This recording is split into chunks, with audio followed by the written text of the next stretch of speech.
And if they want to try and gloss over the stats to make themselves look good, that's on them. Kukho umnyinyivo omncinane kwiinzame zokulwa ulwaphulomthetho. If we look at how the PE system is running now with all the potholes and so on, they don't know what they are doing. Sibhengeziwe isigqibo esitsha sekomiti kasodolophu omtsha wesixeko iNelson Mandela Bay eMpuma Koloni. Iqela le-Cape Town Spurs lenye lamaqela abonakalayo ukuzimisela nokuphakamisa izandla kuba yakhumbula nakwi-division yabo baphoxakele ngosuku lokugqibela. Kwezemidlalo sakujonga imidlalo yamaqela amathathu ilelo nelo lifuna ukubamba indawo yokugqibela kwi-DStv Premiership.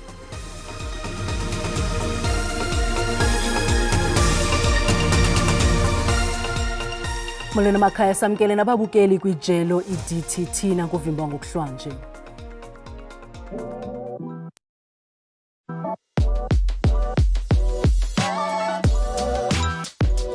Ekugcineni ekhaya jikelele ayisifikile.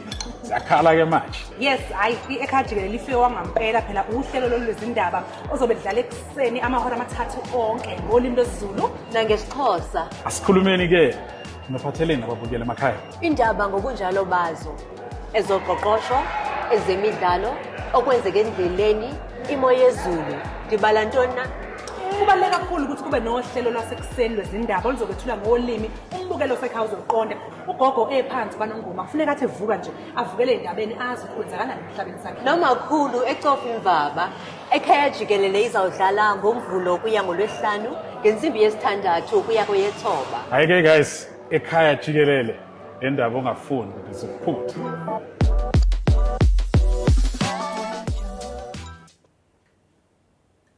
Inkonzo yesipolisa kweli phawula ukwehla kancinci kwamanani olwaphulomthetho kuJanuwari uyokuma kuMarch ka-2023 xa kuthelekiswa neli xesha nyakenye. Isigqibo esiphezulu esipoliseni besinika ingxelo ngeenkcukacha zolwaphulomthetho kwikomiti yesipolisa epalamente. Kunjalo umphathiswa wesipolisa uMnumzana Bhekicele uthi mawanconywe amapolisa ngomgqela odlalileyo. uPeter Herring nosapho lwakhe babengamaxhoba obundlobongela izihlandlo dezantathu kule minyaka mibini idlulileyo umzi wakhe ukhekezwe kabini uHerring nonyana wakhe bahlaselwa. I've got no respect for the minister. I've got no respect for the cops because as far as I'm concerned, they dropped the ball. And if they want to try and gloss over the stats to make themselves look good, that's on them. Amapolisa achophe ethembeni lokuba aseza kwehla amanani olwaphulomthetho. That is the picture of the quarter, and when there is a remarkable improvement from the previous quarter, and I think as we move forward, there is a better tomorrow than what we have now. Ufungu kumanani obundlobongela ngakumanina isenkxalabo nento ayiqaphele ngawokhoza amapolisa. Zintingele ngapha ko 17,500 iziganeko zokugebengo ukuzama ukubulala noxhatshazo olusekelezelwe kwisini. Zizonke iziganeko zobundlobongela ngakubantu kwikota yesine ka-2022-2023 zintingele ku-164,200 ufungu kusuka ku-157,900. Lokama kukho uchatha ka-206 wezehlo zokugebengo kulibeke elinani lilonke ku-6,289 kuJanuwari kuya kuMarch 2023 lisuka ku-6,083 wanyakenye. Kunjalo abakwantsasana baphawule ukwehla kokugebengo labantwana.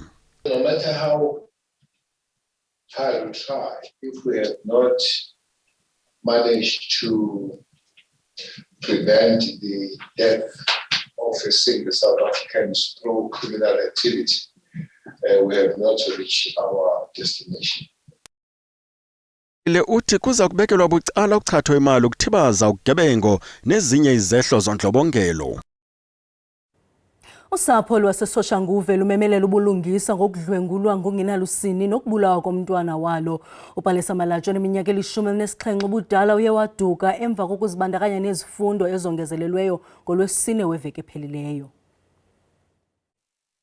uMalaji wagqibela ukubonwa kwesisikolo kuthiwa ebebuyela ekhayeni lakhe kodwa kazange afike. Umzimba wakhe ufunyenwe ngakwisikolo samabanga aphakamileyo iEchibini kule lokishi kwaye ubungqina bubonisa ukuba waxhatshazwa ngokwesondo. Umfundi webanga leshumi ebengoyena mdala kubantwana bathathu. How are we going to be able to explain that to this younger child, the sibling of Palisa? Even the elder one, how are we going to explain to her? Because if we try to tell her the full details, obviously she might be scared to go to school as well. Ukuhlaselwa kwakhe kusemva kokuba kuqala iveki izikhokelo abazifumanayo. Abanini zivenkile bangaphandle kweli eMpuma Koloni baxhala lwabo ngenxa yokwanda kweziganeko zokuxhwilwa. Bathi baye banyanzelwa imali ngabaxhwili bakwathi ngenxa yoku akusakhuselekanga ukwenza ushishino kweli. Uninzi lwezi ziganeko zehle emini emva kokuthenga impahla yokuthengisa. Njengabo banethamsanqa kuba umphefumlo usadibene nenyama, abanini bevenkile bathi bangcungcuthekiswa xeshikweni bebanjwe ngonqevu. Abanye babo bhubha. I can still feel the pain. The only thing is that now, you know, once if something is happening onto you, you can lose the confidence in me. I just lost my confidence. In the morning, they came after 2 days. Ne? I say, I pee myself on 2 days. After 2 days, they throw me to the bush. Kusenjalo kukwasekwe iqela lethutyana neliza kujongana ngqo ukulwa lo mkhwa. Into ebalulekileyo ke nesithanda uyibeka umnwe ngale application is umasipala kaloku unoxanduva lokuzisa inkonzo ebantwini, because umgaqo siseko walapha eSouth Africa uyathetha ngamalungelo abantu towards basic services, into ethetha nge-healthcare, nge-shelter, ngokutya, ngamanzi. Kuhlatywa ikhwelo lokuba uluntu lusebenzisane nemibutho ejonge kulweni ulwaphulo mthetho. Abongile Yankees kwiindaba ze-SABC eQonce. Kusweleke abantwana besikolo samabanga phantsi abahlanu eMitchells Plain eKapa emva kokutyekezwa kwibhaki bebekhwele kuyo. Amapolisa athi abanye abantwana ababini, omnye oneminyaka emithandathu, omnye oneminyaka eli-15 babalekiselwe esibhedlele. Semagunyeni kwezothutho bathi umqhubi webhaki uphulukene nolawulo lwayo yaze yawukhalala umgaqo yabhukuqa. Bakwathe le bhaki ibingabhaliswanga njengethutha abantwana besikolo kwaye umqhubi akanayo imvume yokulayisha abakhweli. The bus that circulated on Facebook, the Golden Arrow bus, was not involved in the accident. The taxi was not involved in the accident. What we know so far is the driver lost control of the vehicles. Children subsequently, due to the bakkie overturned, flew out of the vehicle and landed close to the bus and under the taxi. They were not involved in the accident itself, they were in the vicinity. Abahlali kule ngingqi bathi basothukile ile ngozi kwaye ayikokuqala kusehla ingozi. Batsho bebongoza abasemagunyeni ukuba bangenelele. I am very traumatized because it's the first time that I've seen an accident scene like this in my life. Abezemfundo bathi amaxhoba ngabafundi bezikolo ezikwingingqi iMitchells Plain, intsapho ezichaphazelekileyo zifumana uncedo lokuthi xibilili uxinizelelo. Our role now is to provide all the support that we can as a department to the parents, to the schools and to the school communities. Abakwantsasana bathi amaxhoba aphakathi kweminyaka esixhenxe ukuya kwi-11 ubudala kubanjwe umqhubi webhaki noneminyaka engama-55 kwaye kulindeleke ukuba avele phambi kwenkundla kamantyi yaseMitchells Plain ngetyala lokubulala ngokungenazinjongo. Kwakuvimba olurhatya bayaluva ulwamvila lukacimicimi osomashishini baseThekwini njengoko esi sixeko naso sesifakwe kwinkqubo efanayo nelizwe ngokubanzi. Kodwa masithume umntwana evenkileni kuqala.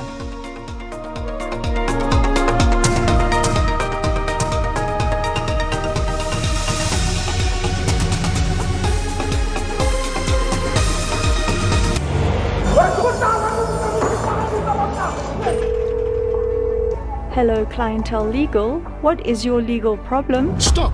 Let your lawyer sort it out.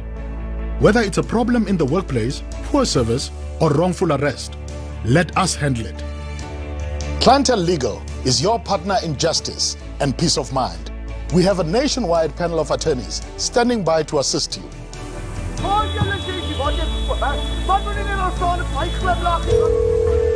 Hello, Clientele Legal. What is your legal problem? Whoa! Let your lawyer sort it out. Car accident or any everyday legal hassle, let us handle it. Lawyers are expensive. Clientele Legal is affordable. For a small monthly premium, you are protected against everyday legal issues. SMS Defend to 41445 or visit clientele.co.za. I bought a car and the dealer ripped me off. Then Clientele came to my rescue. Clientele are out of this world because they know their story. Wrongful arrest? Uncontested divorce? Dispute with the neighbors? Contractual dispute? Stop! Let your lawyer sort it out. DebiCheck can pay all your premiums from now until the end of November, and we will pay your December premium for you. The power of the law in the palm of your hand. Wesixeko seNelson Mandela Bay umnumzana Gary van Niekerk uthi ikomiti kasodolophu esandukonyula ibumbene kwaye izibophelela ukusa inkonzo esemgangathweni eluntwini. Usodolophu omtsha kumasipala ombhaxo Nelson Mandela wonyule ikomiti azosebenza nayo. Eyona nto ephambili afuna ukuyenza kukusa inkonzo kwimimandla ye-northern areas nasezilokishini. We have discussed how we're going to work going forward, and based on our discussions that we had, I can tell you that we will make it till 2026. Kodwa uluntu lomasipala inkonzo eziphucukileyo. Honestly, I feel like it could hurt the service delivery because if we look at how the PE system is running now with all the potholes and so on, they don't know what they are doing. Lusematheni uzinzo nokukhokhela ixesha elide kurhulumente ubambiswano. But andiqondi uba le arrangement izawuhlala ixesha elide ngoba after electoral outcomes opposition parties besithi bangaba any one party ANC, but ngoku basebenzisana kunye ne-ANC, meaning that lento bayenzayo abayenzi phezu kwezizathu ezinyanisekileyo. Obengusodolophu lomasipala Eugene Johnson wonyule njengosomlomo ngeli thuba ubabalo lobishe wombutho ANC onyule njengosekela sodolophu. Dingulerato Ofekisi kwindaba ze-SABC eGqeberha. Owagxothwayo njengelungu lekomiti kasodolophu ejongene nokuhlaliswa koluntu kwisixeko saseKapa umnumzana Malusi Boy uthi usebenza imini nobusuku ukubonisa ngabantu abanefuthe athi ngabo abaphembelela ukugxothwa kwakhe.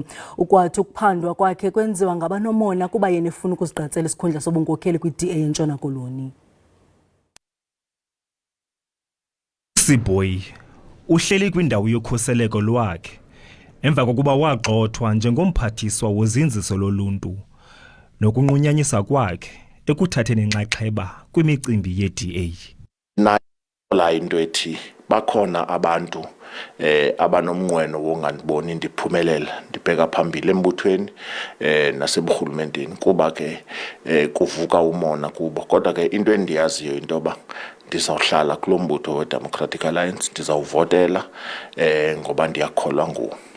I-DA ithi lo kaBoy kumele alandele ahlonele imigaqo-nkqubo yombutho. If Councillor Boy has made this allegation, he needs to substantiate it by following due party processes. He is suspended from party political activities. He is still a member of our party and thus bound by disciplinary processes, even when he believes that he is the aggrieved party making the allegations. Athule Joka kwindaba ze-SABC eKapa. Osomashishini baseThekwini bathi bayaluvu lwamvila lukacimicimi wombane esusela inkampani Eskom ibuyisele isixeko kwinkqubo epheleleyo kacimicimi. Osomashishini nabahlali babephunyuziwe ngokuba bangaphansi kwenqanaba lesine likadanyacimi emva kwezikhukhula zonyaka ophelileyo ezachaphazela esi sixeko neengingqi ezingqongileyo. IThekwini ngezinye zeindawo ezimqoka kakhulu emnothweni wakuleli. Uhlelo ucima konga ugesi lapha beliqala esigabeni sesine ngemuva kwezikhukhula. obekuyinto yathokozisa osomabhizinisi abaningi abasafufusa, kepha-ke amanye amabhizinisi avalwa unomphela. Elinye ibhizinisi elashayeka kakhulu ngey'khathi zey'khukhula ibhusha neshisanyama kwaZaba eMkhumbane Mayville. Abanikazi bamabhizinisi banxusa uhulumeni ukuba abanxephezele uma bethenga ama-generator amakhulu. Bathi isinqumo sokubuyisela uhlelo olucima konga ugesi eThekwini ngokwezigaba zonke sizothikameza amabhizinisi abo. I-generator sinayo incane kakhulu ukuthi na ingasupport indawo yonke esinayo la ekhaya, since sinendawo eziningi edinga ukuthi zibe on ngaleso sikhathi. Nanokuthi uma ubuya ngamandla okugcina sekulimale yonke into esinayo ngaphakathi. Osomnotho bathi amabhizinisi amancane iwona azoshayeka kakhulu ngenxa yokuntula imali yokuthenga ama-generator amakhulu kanjalo nokusebenzisa ezinye indlela zokuthola amandla kagesi. Umasipala weTheku uthi nakuba inqalazinda kagesi ingakabuyeli esimweni sayo ngokugcwele, iyasibona isidingo sokunciphisa umthamo kagesi kuzwelonke ngokuthi nawo umasipala ube nalo uhlelo oluphelele lokucima konga ugesi. Ey'ndabeni ze-SABC nginguvusi Khumalo eMkhumbane eThekwini. Wakuma sicaphula izimvo zabantu kwikhasi le-WhatsApp ngokubuyiselwa kocimicimi KwaZulu-Natal. Wami ngaze libizwe Eskom azovala epapa ndipheka apha endlini uba ngayityana yena thembe ethatha umbane nje ngingaqhibi nopheka. Mabanyamezele uba nathi sikhala ngalo izwe lonke. Amashishini wonke nakwenye indawo ayakhala ngento enye naleko Eastern Cape biyenzekile. Bahlale bakwaZulu-Natal nawunyamezela abantu abakude. Hayi thina sesibuyiqhela lena into. Impela load shedding sifuqwe yona ngenkani sekuyinto nje siphila nayo nje life normal. Hayi no kunzima kakhulu. Siyaluza uhlelo lokubuyiselwa kwabo ekucimicimi kodwa ke namanje ngisakhala. Ngizwe ungqongqoshelwe kagesi othathe lesi sikhundla Paul Enzukweni ukuthi hayi lento kacimicimi uyayiqeda. Namaqembu azofisa ukukhankasa ngayo awakhohle. Kube unfair ngempela okwenzekile ukuthi isifundazwe saKwaZulu-Natal sehlelwa izimo ezinje kodwa sijike futhi sibuyiselwe kuzwelonke ikakhulukazi osomashishini abasakhala. Kunzima kakhulu kwaseNingizimu Afrika ngempela. Umbuzo wami usekutheni ke kanti ungqongqoshe wabe ngomongameli enyanga lezimali ezedlule umsebenzi wakhe ukwenzani ngoba kusayifanela nje. Olulwamvila lukacimicimi luvakala kuthi sonke. Makungabikho ndawo ezikhethwayo bamangabikho kuzo. Ukuba ngabalukho endaweni ezithile malungabikho kuthi sonke. Bangcono bona thina lo shedding sethe sesibuyiqhela ahanga. Sethe sibhedilisa amaxesha sithi kingcono xa ihambe ngexesha elithile umbane ungahambi ngexesha elithile. Ngiyakholwa ekuthini ke kungasiza uma uEskom ungalungisa ama-sensors ama-satellite njengoba la emkhazini efolweni kolofu ekhanya emini nobusuku nokukhombisayo ukuthi ke ama-sensors nawo anomthelela ekutheni ugesi nawo uhambe kakhulu. Ucimicimi wesiqhelo ubuyiselwe kwisixoko saseThekwini hayi KwaZulu-Natal. Usihlalo webhodi yase-SAA umnumzana Derek Hanekom uxelele ikomiti yenkcitho karhulumente eParlamente eKapa ukuba le nkampani yezophapho yeli ayinakubhanga nokuba ngaba singangaqhubi isivumelwano nenkampani iTakatso Consortium. Uluza le nkampani zixelele iParlamente ukuba nakuba bekukho ingxaki kwixesha elidlulileyo kukho umnyinyiva wokuphucuka kwezimali kwaye uSAA wenze ingeniso. The further good news is that should, and we certainly don't anticipate because it's really between the shareholder and the consortium.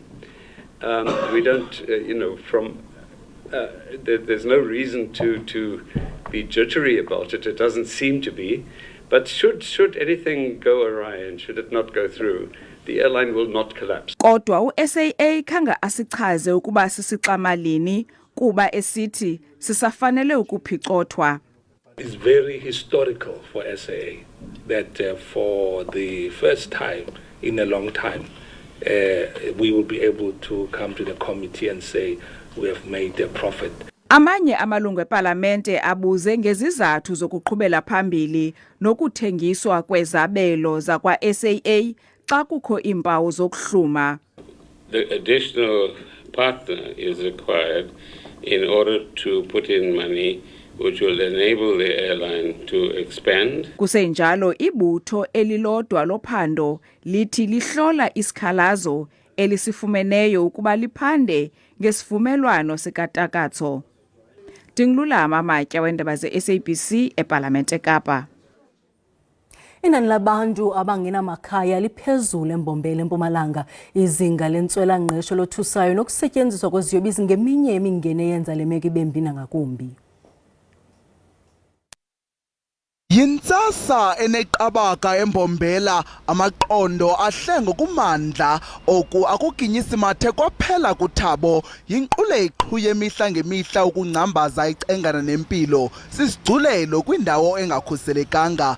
Iqenqgelekile iminyaka elishumi uThabo oneminyaka engama-26 ephila ezitalatweni. Uthi akumnandanga ukuhlala apha, ke ngoko bayatarhuzisa ukuba urhulumente abancede ngezindlu. Ukanti ohlukene amadabi abikwa ngabantu abaphila izimaqongo zasezitalatweni. Iqondo lentswela-ngqesho ngumqobo oquvileyo amandla lentsinda abadala. To survive, especially like me, I beg by the robot, I stand by the robot and ask some coins or job.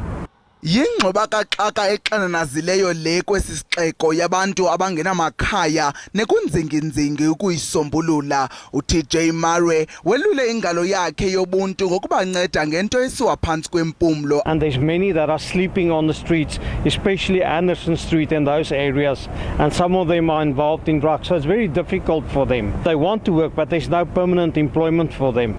Usathe gunqu uhleli ntofontofo kwikhaya lakho. Khumbula abo banyamezele inyewe yokungabi namakhaya bengenacebo limbi.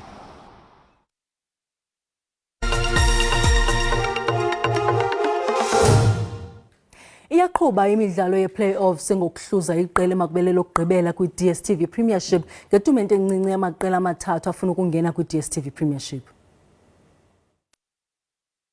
Maqele ebhola elikhulu ayiqule eligangathe enyeke ukuba ziintshatsheli ze-DStv Premiership.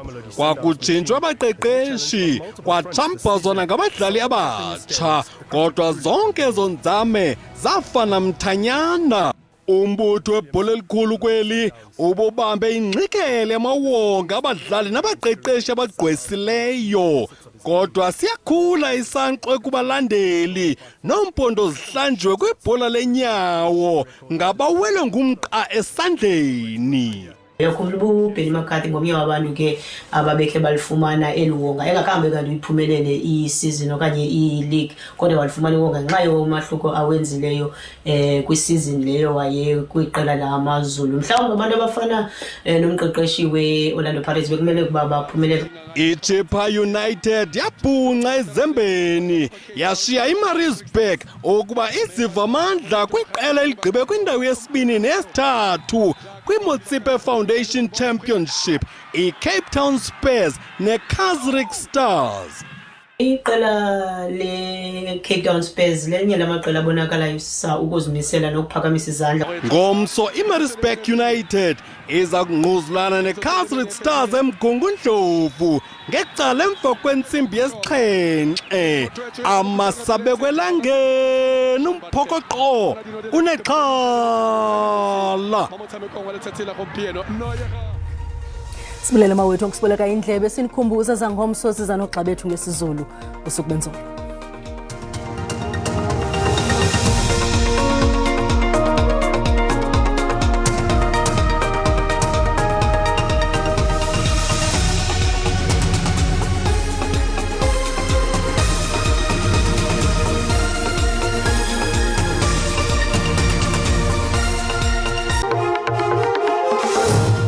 Molema wethu ngicela sikhongozele nalo uqikelelo lwemozulu masiqale ke ngokuhlwanja nalapho sibona into bathanda bamahle kakhulu amathuba emvula kwindawo esembindini kwehlela ke phako Freystata ngokunjalo naseMpuma Koloni kanti ke kumimandla esentshona lithegolele ngamafu ekhonakela 30% amathuba emvula olindelekileyo ngokuhlwanje phaya kanti ke ngomsombukeli sabonto banoko zinjizana ezithe ezilindelekileyo kwindawo esigudlunxeme lokumzantsi ntshona ngokunjalo naphaya ko Springbok kanti ke ngabathutyana nje angephi emvula alindelekileyo phaya ko-Northern Cape ko-North West ze abe mahle kakhulu kwimimandla esempuma ndithetha ke ngempuma koloni Lesotho ukonyukela phaya kompumalanga mahle kakhulu ngo-80% amathuba emvula kwiindawo ezigudlunxweme laphaya kwaZulu Natal kanti ke mbukelo uyabongoza into buqaphele kaloku laa mvula engamandla phaya eFreystata ngokunjalo nasempuma koloni kuquka ke nokwakulatyuza kwamaza phakolwanxweme laseGqeberha ngomso ke mbukeli sabona into yoba yimvula engamandla elindelekileyo phaya kwaZulu Natal ukwehlela phaya